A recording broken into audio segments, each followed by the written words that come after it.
Assalamualaikum warahmatullahi wabarakatuh. Oh gitu ya. Halo, kembali lagi bersama saya Gading Muhammad Thorik dari Universitas Islam Negeri Sumatera Utara, khususnya dari jurusan Komunikasi Penyiaran Islam di kelas C Stambuk 2024. Baik, di sini saya akan menjelaskan tentang suatu hadis yang menjelaskan tentang anak yatim yang isinya itu sebaik-baiknya rumah adalah yang terdapat anak yatim yang diurus.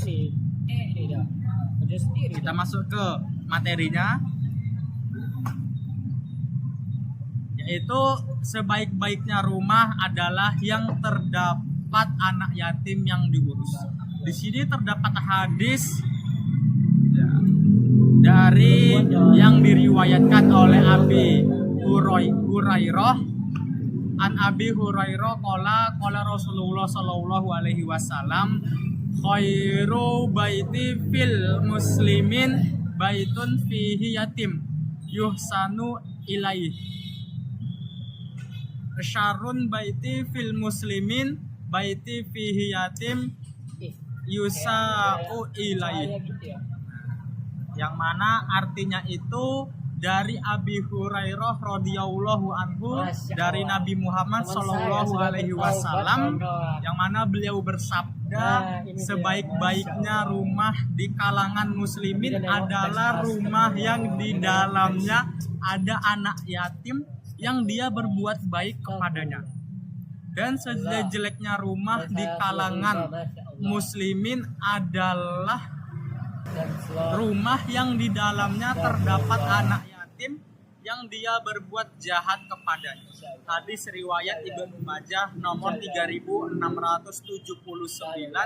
dan Tobroni di Al-Awsat nomor 4785. Dalam hadis di atas, nah ini terdapat beberapa ucapan dari kalangan para ulama, namun maknanya benar. Tidak diragukan lagi bahwa di antara sebaik-baik rumah kaum muslimin adalah rumah yang pemiliknya berbuat baik kepada anak yatim di dalamnya. Mereka menanggungnya, memperhatikannya, berbuat baik kepadanya, dan menghidupinya bersama anak-anaknya. Maka sesungguhnya ini adalah kebaikan yang besar yang pelakunya akan mendapatkan pahala yang segera di dunia dan pahala di hari kiamat. Dan apabila seseorang mau menanggung anak yatim di dalam rumahnya dengan mengharap pahala dan mencari balasan dari Allah, maka menjadikanlah bersama anak-anaknya di antara mereka perhatian kepadanya sebagaimana kepada anak-anak kandungnya, tidak membeda-bedakannya dengan anak-anak kandungnya, bahkan berbuat baik kepadanya. Maka tidak diragukan lagi bahwa ini adalah sebab kebaikan dan keberkahan untuk rumah ini. Hal itu karena keberkahan dari Allah, dan orang yang berbuat baik kepada anak yatim ini berharap pahala hanya dari Allah. Maka inilah sebab keberkahan untuk rumahnya. Baik, kita masuk ke slide selanjutnya. Yang itu di sini ada hadis tentang sayangi anak yatim dan jangan disakiti. Nah, di atas ini ada hadis yang diriwayatkan dari Ibnu Abi Ad-Dunya, yang mana berisi Bismillahirrahmanirrahim, an Qatadah rahimahullah, kun lil yatimi kal adibur rahim warud dal miskin birahmati walayin. Artinya, Qatadah rahimahullah ta'ala berkata, jadilah seperti bapak yang penyayang bagi anak yatim, dan kembalikanlah orang-orang miskin dengan kasih sayang dan kelemah lembutan.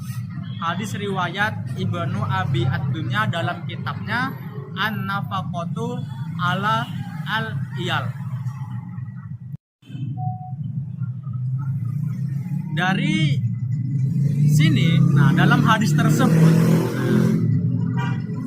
dari sisi sang ayah yang sayang terhadap anak-anaknya, dia juga sebagai bapak yang lembut, penyayang, bermuamalah dengan baik, dan apabila dia terpaksa harus mendidik salah satu dari mereka, maka dia akan mendidiknya dengan baik yang berdasarkan kasih sayang yang ia berikan pada hatinya.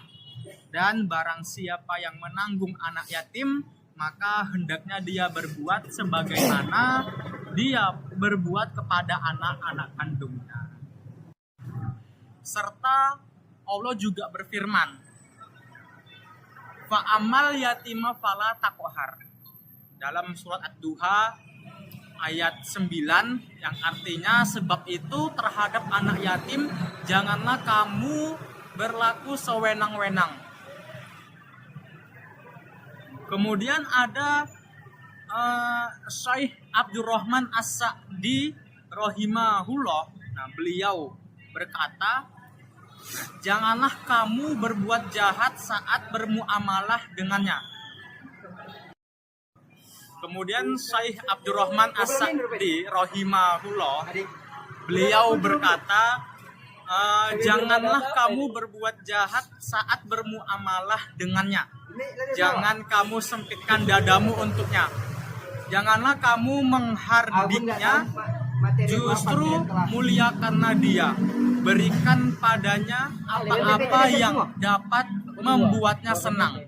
Berbuatlah sesuatu untuknya yang kamu suka dia. Udah video belum. Jika dia nanti akan berbuat juga untuk anak-anakmu setelah kamu tiada. Nah, jika kamu ingin tahu muamalah yang seperti apa yang akan kamu gunakan untuk bermuamalah dengan anak yatim yang kamu tanggung, maka dia adalah muamalah yang kamu ridhoi dan cintai. Jika muamalah itu juga akan diberikan anak yatim itu kepada anak-anakmu. Nah, sahabat Qatadah rahimahullah ta'ala juga berkata, jadilah seperti bapak yang penyayang bagi anak yatim. Dalam ucapan beliau, ini dijadikan dan dianggap sebagai sebuah kaidah atau fondasi yang mencakup seluruh hal terkait menanggung anak yatim dan pendidikan bagi mereka, yaitu bermuamalah sebagaimana bermuamalah dengan anak-anaknya dan menganggapnya sebagaimana anak-anaknya yang lain, maksudnya itu ya anak-anak kandungnya. Sekian presentasi saya pada kesempatan ini. Banyak kurangnya dan tutur kata saya mohon maaf yang sebesar-besarnya. Malam-malam mati lampu. Assalamualaikum warahmatullahi wabarakatuh.